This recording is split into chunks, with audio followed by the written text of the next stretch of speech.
Hi, my name is John, and this is Business Update.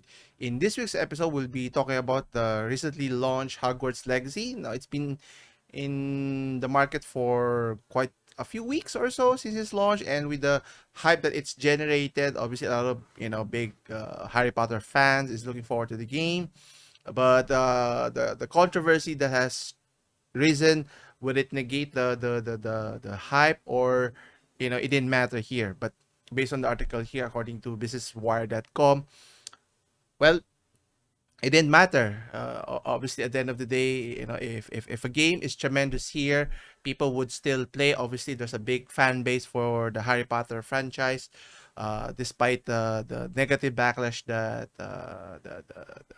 the writer or the creator of J.K. Rowling in this case. But obviously, when this was mentioned that they're going to make a game out of the Potter franchise, I believe that it's going to be very popular and successful as long as they can make a credible game that is looking close to it. Because even before, when the films were still being made at the time, almost a decade ago, people would buy the games because of how popular the franchise is. And now they're providing an actual game that is looking close to how to the actual player would do, or in the Harry Potter universe, being a magic based character and interacting with different characters in the Hogwarts realm, with some new characters, some familiar characters. And obviously, at the end of the day, if the gameplay is compelling and the story, it's 100%. There were some hit and miss, but overall, if people are entertained and find enjoyment, people would buy the game. That's why in this case, as mentioned, Hogwarts Legacy is biggest global launch ever for Warner Brothers games. So it just goes to show that if the game is good, or if your film is good, or any product services that you're offering is good, people will buy it in droves. And in this case, how much did they buy?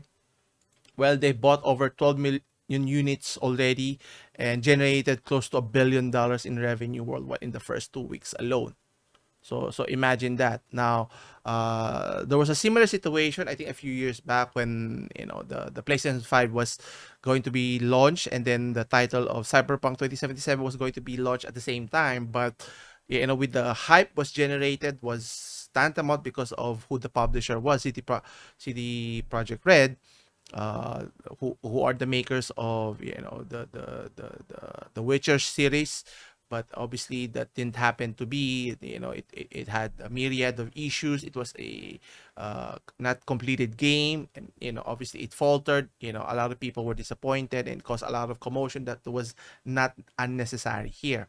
But not the case in Hogwarts Legacy. And I'm glad that it's doing well. Now, obviously, my issue is a small issue with regards to the one of the minor characters, where the main character of the game is going to interact, which didn't seem plausible. But it was only a minor part of the entire story arc of the game, which didn't deviate too much. So it followed that general trope of being the main savior of whatever the problem was, the story arc that the game is portraying here.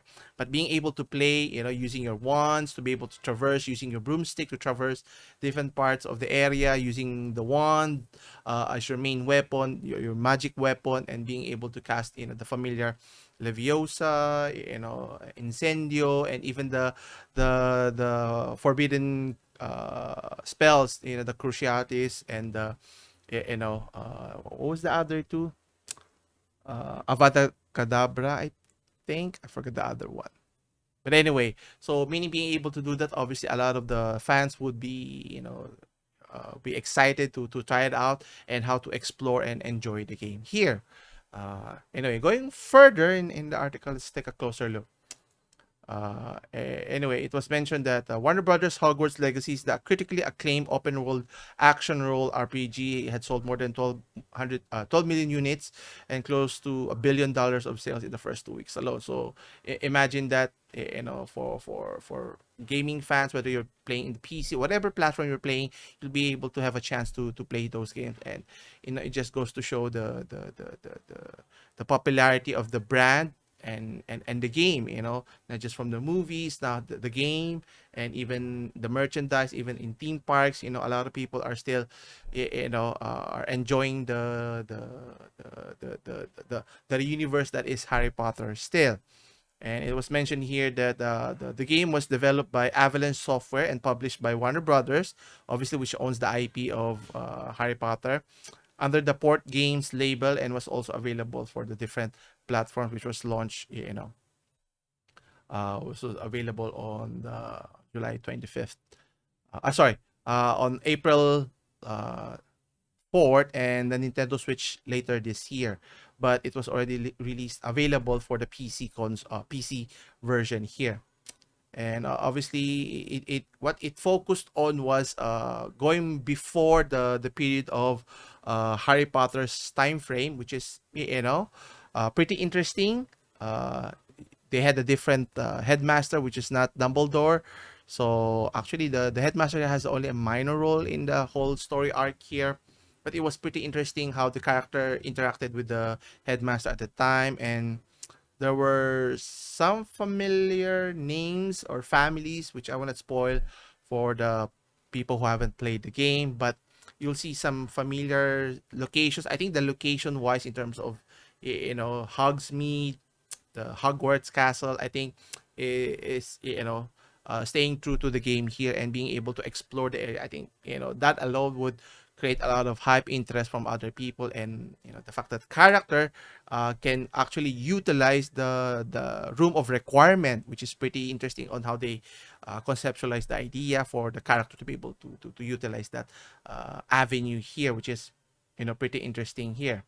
And obviously, being able to capitalize on its popularity, which means that they can continue producing more Harry Potter related game. Now, obviously, they had to, I think, in the sequel, they should, or another game that should be similar to the gameplay but a different story arc. Maybe they could move forward with a different character, with a different story arc, or maybe even go back even before the main story of the current game. I think would create a lot of interest, and continue the franchise moving forward.